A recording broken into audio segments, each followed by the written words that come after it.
Hello everyone, my name is Counsel and welcome to the Counsel. Without further ado, let's get into this video. But before we get into the video, please do me a favor by giving me that like button. Because guys, the like button does trigger the YouTube algorithm to go and fetch us more members of the clan so that they can come with their two IQs, rub them together and spark their own opinions there. Okay, thank you very much. So without further ado, let's go to the Gauteng High Court in Judge Ratha's courtroom, where things are just so hot. I mean, I think everybody at this point, since we ran out of fire extinguishers, we're just sitting there, getting, the nice heat. It's a nice heat that we are experiencing because Host is sitting in a really hot seat, and you can tell that he's starting to become a hostile witness, especially when he's cross-examined by Mr. Ngomezulu. I don't know if you noticed, but I noticed that he is not taking it very well when Mr. Ngomezulu is on the floor cross-examining him about the lies that he's telling on the stand. The cookerization did not cook well. So I have never seen Advocate Baloy get up so many times like he did today during cross-examination by Mr. Ngomezulu to Mr. Hose, to a point where Mr. Ngomezulu had to call out Mr. Baloy for being dishonest. Yeah, he was being dishonest.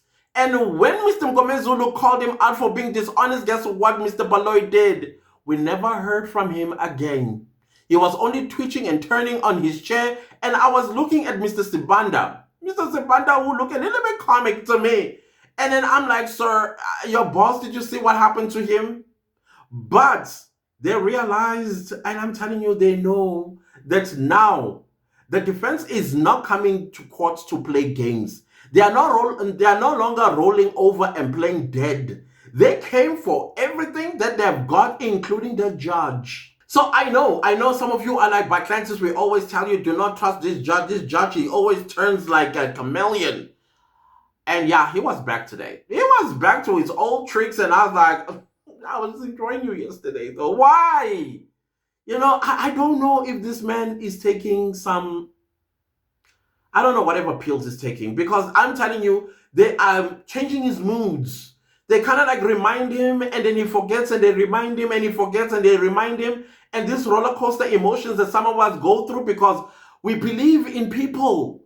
It's because I believe in people, and I believe that people can change, but not this guy. No, he will never change.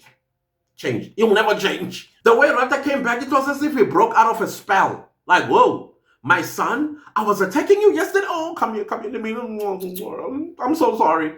In the form of the witness that he was busy defending, protecting, and answering for. A whole judge.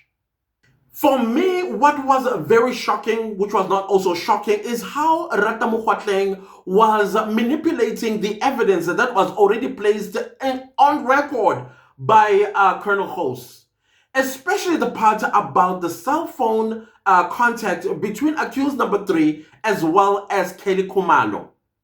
The judge was implying that because Kelly Khumalo had 8 cell phones, it does not mean that one of the cell phones did not contact accused number 3. You know why Ratha was doing what he was doing? Because he just realized on record that accused number 3 has just been eliminated out of the crime scene on the 26th of October 2014. And he was trying to yank him back on the dock as an accused person. That is why he was like, oh, don't get too excited. Kelly Khumalo had 8 cell phones. One of those cell phones did contact accused number 3, so let's not get excited. But my question was like, okay, fine, cool. Then give us the 205s of all 8 cell phones. All of them. We don't want the 2 or 3 of Kelly Khumalo. We want all 8 of them. And suddenly, even Ratha himself was like, okay, give us all the 205s so that we can find that cell phone that contacted accused number 3. Let me tell you something. They don't have that 205. They don't have it. It doesn't exist. The 205s. Plural. 5s. They don't have them. They only have for specific cell numbers of Kelly Khumalo's. But now, accused number 3 only has one device. That one device should have been able to pick one of Kelly Khumalo's cell phone numbers that contacted him on the 26th of October 2014. Why can't they find that? So with Ratha doing this nonsense that he did regarding the 8 cell phones that Kelly Komalo has, it sparked a debate between Mr. Ngomezulu and the judge. So much so that Ngomezulu put it on record. Like Ngomezulu's not playing games this day. He put it on record. He first said the judge should be patient. Then he said, no, the court must be patient. And he was like, the court. And then Mr. Ngomezulu is like, yes, the court.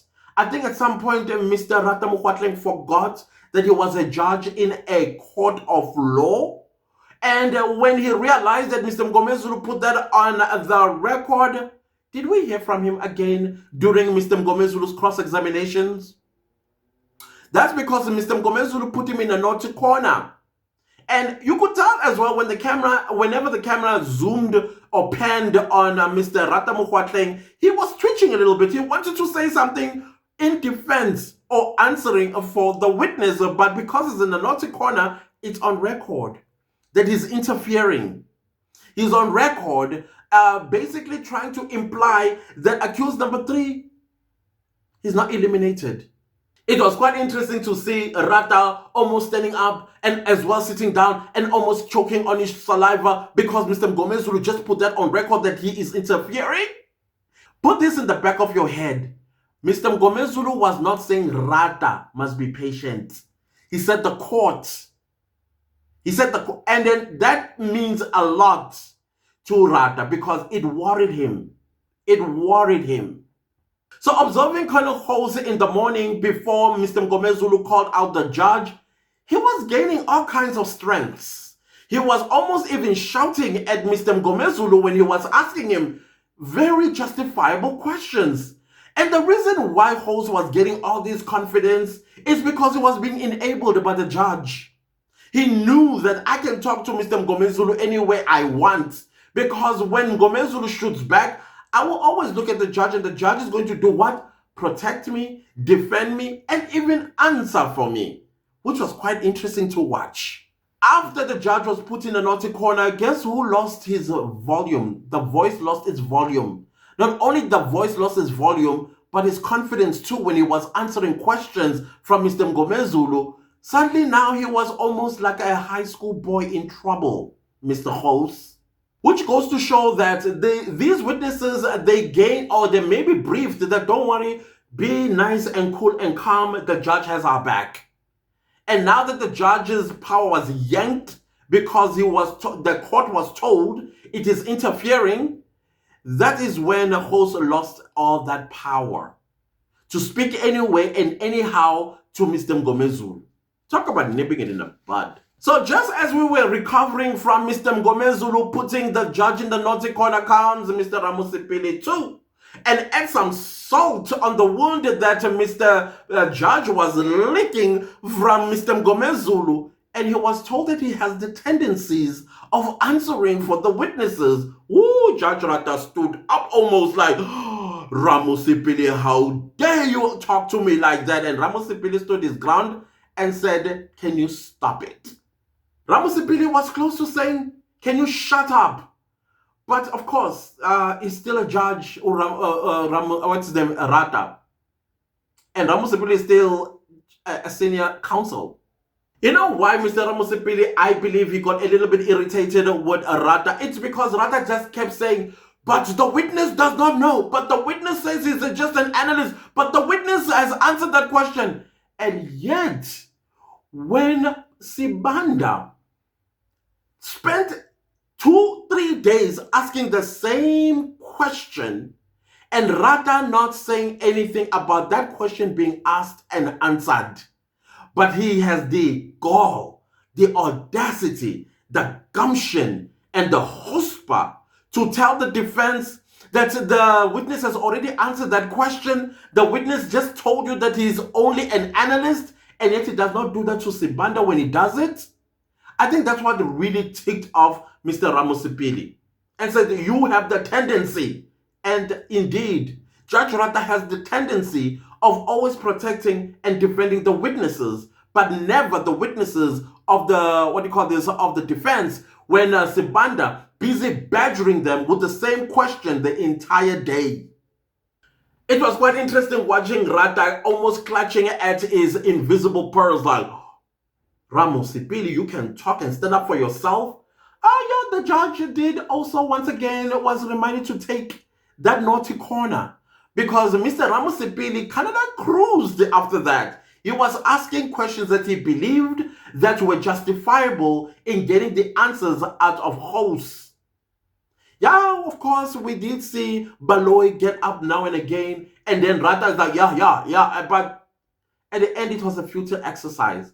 My question I was asking myself, Ratha, instead of arguing with the defense, why don't you, what you're telling the defense, put it in your judgment and say what you are saying in your judgment rather than arguing and discrediting this entire judicial process by the actions that you take in that courtroom?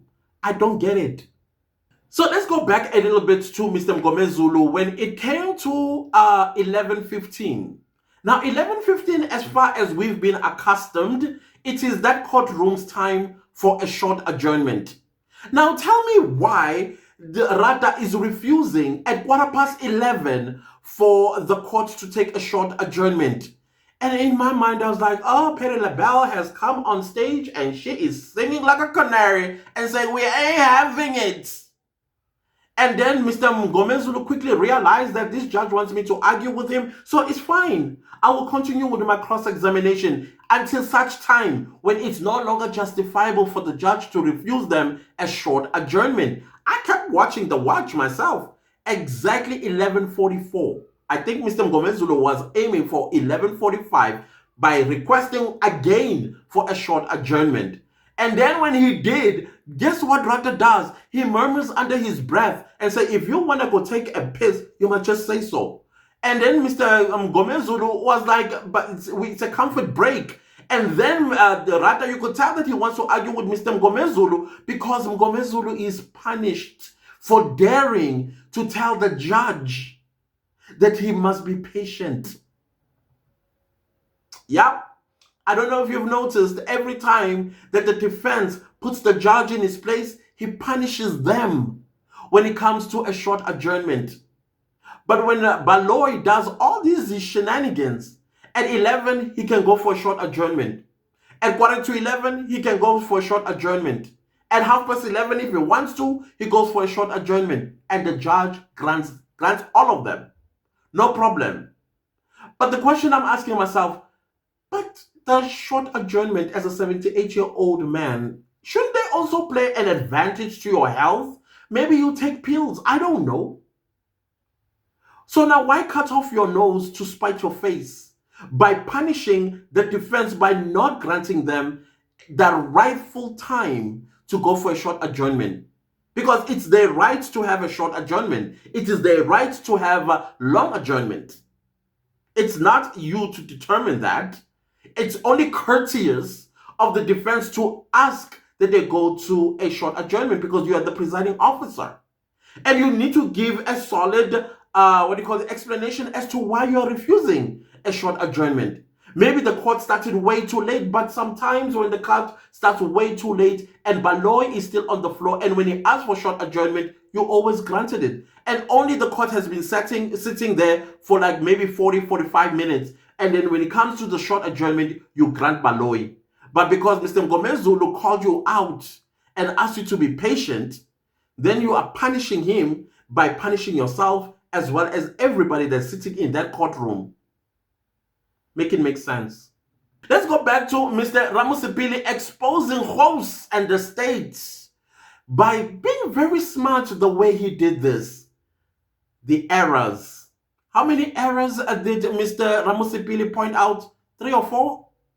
And Host didn't realize that that bored on his credibility and the story that he's telling on the stand. Just Mr. Mgomezulu was on his case regarding the dishonesty of Mr. Host, where he eliminated and where he added about Danzi's cell phone being found under the blanket. And Mr. Mgomezulu did what? Went to the receipt and showed him through his own statement whole statement and say, where in your statement where you talk about the cell phone being found under Dance's blanket? Dololo, the answer. He was scraping and scrapping, looking for answers. And yet his affidavit or his statement does say nothing. And then Mr. Ngomezulu asked him, why then did you say that on the stand? Dololo answered, why? Because cooked, rehearsed. Everything is rehearsed. And now he can't remember the script. He can't even remember his own script that was written for him. That it does not mention Dance's cell phone being found under the blanket in Valeria police station. It doesn't. But he has the audacity to say it on the stand. So Ramusipili just added on that, like, there are errors. You admit this is an error. And yeah, he kept saying, yes, it's an error. It's another error. Errors, just errors. The reason there are errors is because everything is done so fast overnight. Of course, you're going to miss some few steps. Of course, you're going to add some spices that it should not be there. And that is going to bear on your credibility. Just exactly what Mr. Mnisi was saying yesterday about the phone numbers and the contacts and all of that, that it's a matter of credibility. And today, the state comes and discredits itself through Colonel Host, adding spices, and kind of answer as to why he added an Italian spice onto an African dish. So as far as I'm concerned, if you had to ask me who are the accused that are eliminated from the crime scene at the Kumalo house on the 26th of October 2014, accused number 3, accused number 2, and accused number 1. The reason being, remember, it's the state who flipped the script and then started focusing on the numbers. This number belonged to who, and he contacted who, and in 2018 to 2022, instead of focusing on the merits of this case regarding the death of Senzo Mayo on the 26th of October 2014, and these 5 men that stand accused of killing Senzo Mayo, then they get prosecuted, and all the evidence that points that they are the ones that are responsible for the death of Senzo Mayo, all that script was flipped, and then it was focused on the phone numbers. And then Mr. Ngomezulu said, oh, thank you so much for making that establishment. Now, since then, we are here with the cell phone numbers. These cell phone numbers have taken out accused number 3 from Fosloras on the 26th of October. Dance's cell phone also takes him away from the 26th of October in Fosloras, as well as accused number 1. Now we have accused number 4 and accused number 5. But if accused number 4 and 5 are still remaining, but remember, this is a charge of common purpose, meaning all 5 of them are accused of killing Senzo Meiwa. So if 3 people are already eliminated from the crime scene at the Kumalo house, then of course it only makes sense that accused number 4 and accused number 5 also are eliminated, without Ngumalo as well as Mshololo taking to the floor and defending them. Mr. Ngomezulu did a great job in eliminating accused number 3, accused number 2, and accused number 1. Ramusipili is still just standing up just to, finish off what Mr. Ngomezulu has started with accused number 2, and he is doing a brilliant job. I am liking how Mr. Ramusipili is dealing with this matter, especially with what host he is doing on the stand, lying. And therefore, the state has failed to prove beyond a reasonable doubt that accused number 3, accused number 2, and accused number 1 were ever in Fosloras on the 26th of October 2014. As a matter of fact, accused number 3, he had his cell phone with him the whole day, and it pointed him to Moy Street at 5:30. At 5:30. And Senzo Meyowa is estimated to have been killed around 7:30 to 8 o'clock. There we go.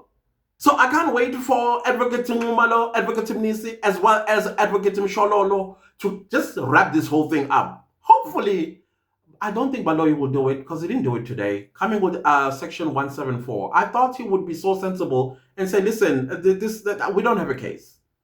So, Mr. Ngumalo, I have faith in you. I know, because you are good with technicalities of statements and affidavits. I'm sure you already identified some huge discrepancies in Colonel Host's affidavit as well as his testimony currently on the stand. So I have my faith in you. You go do it. You go do it. By the way, guys, before I go, I just want to also let you know that I did speak to a few more police officers. And the police officers are like, we were shocked. This is not how we work. This is not how we were trained. When you arrest a suspect, you search them first to ensure that they don't have a gun, they don't have a knife, or any other dangerous weapon on them that could jeopardize the lives or the safety of the officers as well as the suspects. That's the first thing that they do. Secondly, what they do is if they find any items on you, that also includes shoelaces, belts, stringy things that you can utilize to either somebody or yourself in the cells, right? And then the other thing that they do when you arrive at the police station, one more time, the police people in the station, they will make sure that there is nothing on you before they put you in a cell. So now how come Muganu as well as Mabena failed to do that? And there's a time where Mr. Bongani Ntanzi's cell phone rang and some SMSs coming through. You telling me these people did not hear that the suspect has a cell phone on him? And then other police officers even challenged me and said, if you followed this case properly, you would go to SAP 13 store and you will find that the register does exist for Ntanzi's cell phone, because there is no way that they did not confiscate that cell phone. They did on the day Ntanzi was arrested. If you go to the SAP 13 when Ntanzi was kept that night for the first time, it's registered. But because already this case is corrupted, either you are going to be told that the register does not stay long, it gets destroyed. Something like those pocketbook stories. Every 5 years they get destroyed. And you ask yourself, why destroy documents of cold cases? How in the future should the real perpetrator that committed this crime, it has to be prosecuted, and this piece of information is missing? Don't you think you're jeopardizing the successful conviction of the perpetrator? So now it's like they were saying, no, I'm telling you, it's either that register is missing, or somebody went and scratched off. There will be obvious things that you are going to see there. There is no way that you can confiscate somebody's items and then you have them on you for so many months without taking them to SAP 13. That means Mabena as well as Muganu committed a crime. They committed a crime of contamination of evidence. That's what those police officers said. And he should be arrested for that. And they don't like it and they don't appreciate it that they are being exposed to be incompetent. Because what Muganu as well as Mabena did, if indeed they did not confiscate Ntanzi's cell phone, it bears on them, because the public is listening and they are asking questions, relevant questions as well. Like the charger and airtime. How was this cell phone always pumped with airtime? How was this cell phone always fully charged for 7 months on a suspect? It does not make sense. These police officers ask that everybody must open this and ask themselves the real questions about the SAP 13 store where it stored this cell phone. If whoever is going to investigate this matter, if it ever gets investigated, they must start there. I was like, yeah, that makes sense. That makes sense. But other than that, guys, this is it that I took away from today's procession in Ratha's courtroom. And with the Ratha in the naughty corner, hopefully he's going to stay there and be a judge and preside over this matter, because seriously, coming into the arena as a judge is not right. Anyways, if you like the video, give it a like. If you didn't like the video, give it a like. Anyways, do subscribe to my YouTube channel and don't forget to click the bell notification so that you get notified every time I upload a new video. Thank you so much to everybody that's super thanking the channel and supporting the channel financially. You guys, I pray for you to be abundantly blessed 10 times fold. Guys, I appreciate you so much. May you and your children's children and children's children be cursed with the abundance of blessings in their lives from me. Thank you so much. Other than that, guys, please make sure that you leave a comment down below and let me know, what do you think Or what did you think about today's procession? What did you take away from that? What did you what did you think about Ratha being put in a naughty corner twice today? As well as share this video far and wide. I'll see you next time with a new video. Goodbye.